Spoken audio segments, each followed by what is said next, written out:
Beautiful people, welcome to our channel. Like, share, and subscribe. So, Bola Ahmed Tinubu, the president of Nigeria, has implored multinational companies operating in Nigeria that his administration was determined to remove all bottlenecks to the smooth running of their operation. He's begging them to stay in Nigeria, that the obstacles are not too big to remove to make Nigeria a safe haven for large-scale investment. Um, anyway, I will just leave the information at that. And I started talking about how Nigeria has long ties with shells, blah blah blah blah blah blah.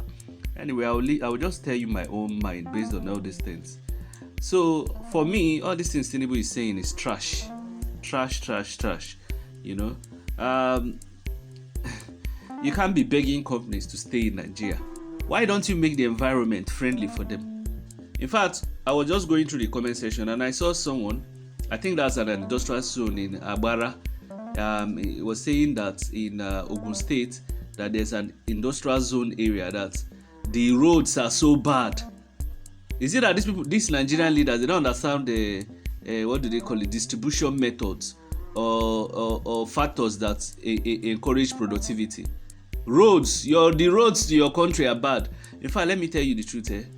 I'm disgusted when I see Nigerians doing video vlogs of traveling around roads in Nigeria. Sometimes I start wondering, is it mad people that stay there? In the roads, you'll be seeing sand. The roads, they won't paint the middle. You won't see demarcations. The grass will even be growing sometimes in the center of it. You would think it's where mad people stay. And you want people to stay in that kind of environment. You don't want people to live in that kind of environment. Some of those roads, they have not swept it, especially in the southeast. I'm sorry to say, most of the roads I've seen there. You understand? Then when you talk of Lagos, the roads are like hell.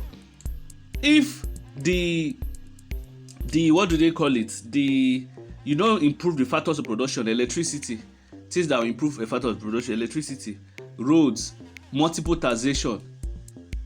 You understand? Creating industrial zones, standard areas.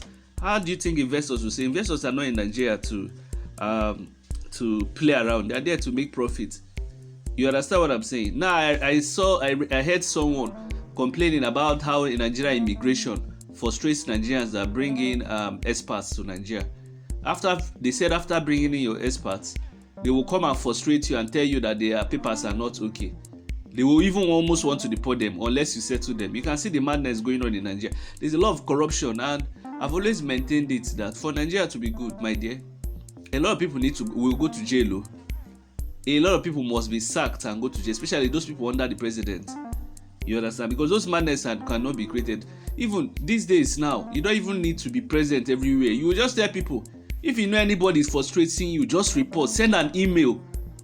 You don't even need to. In fact, the president should have a team that always checks email based on the urgency. They should check an email and report to him. Everything happening in the country, people by now, I don't even know whether most Nigerians know if the president has an email. Or there should be a helpline where all a matter of madness going on in the country is attended to. And if they don't attend it, the president should be the last resort. But with evidence. But this country is a country where even up tonight there's no central line.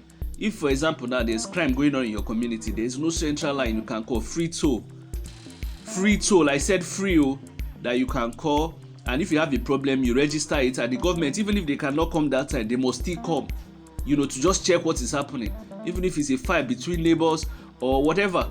It's not the one where the one rich man will own the DPO's number, next thing he will call the DPO and they will come and pick you up. There should be a central line where people complain these things instead of calling random people, and these calls are not registered. So these are just some of the madness going on in the country. Is it the same country where Tinubu has brought on the court? If there is you have a case against Tinubu government as a company, how will you win? How will you win in the Nigerian court that they have all bought? So these are just some of the things. You understand? You can't tell investors to stay in a country where you don't make the country better. In fact, I'm even thinking that subsidy thing, they should put it back. The subsidy remover, they should start paying the subsidy back, because at the end of the day, people are just suffering for no reason. And the money people were saying people claim to be saving from the subsidy, nobody's seeing any benefits. I don't even know what is happening in the country. You can't convince any investors to stay in the place where they are making loss. Electricity, people have not even thought of ways to resolve it. Now they say private people can generate electricity. Why not empower them? Why not create new areas, even in the southeast, create industrial zones? These things can be done overnight. But no, when you talk to most Nigerians, they will say, yeah, it's difficult. All the money Tinubu have been wasting so far. If all those money, they gather it and cut down cost of government, do you know how many things they would have done? Anyway, when you talk, some Nigerians have seen that many of them, they are educated, but many of them are illiterate. Or, I don't know, they're educated, but many of them are mentally not capable. You see them with PhDs and masters. It doesn't mean that they are smart, though. Their smartness is for wickedness and things that are suppressive. Let me know your thoughts in the comment section. This Tinubu begging multinationals, do you think if you're a multinational company, you stay in Nigeria with the level of madness going on?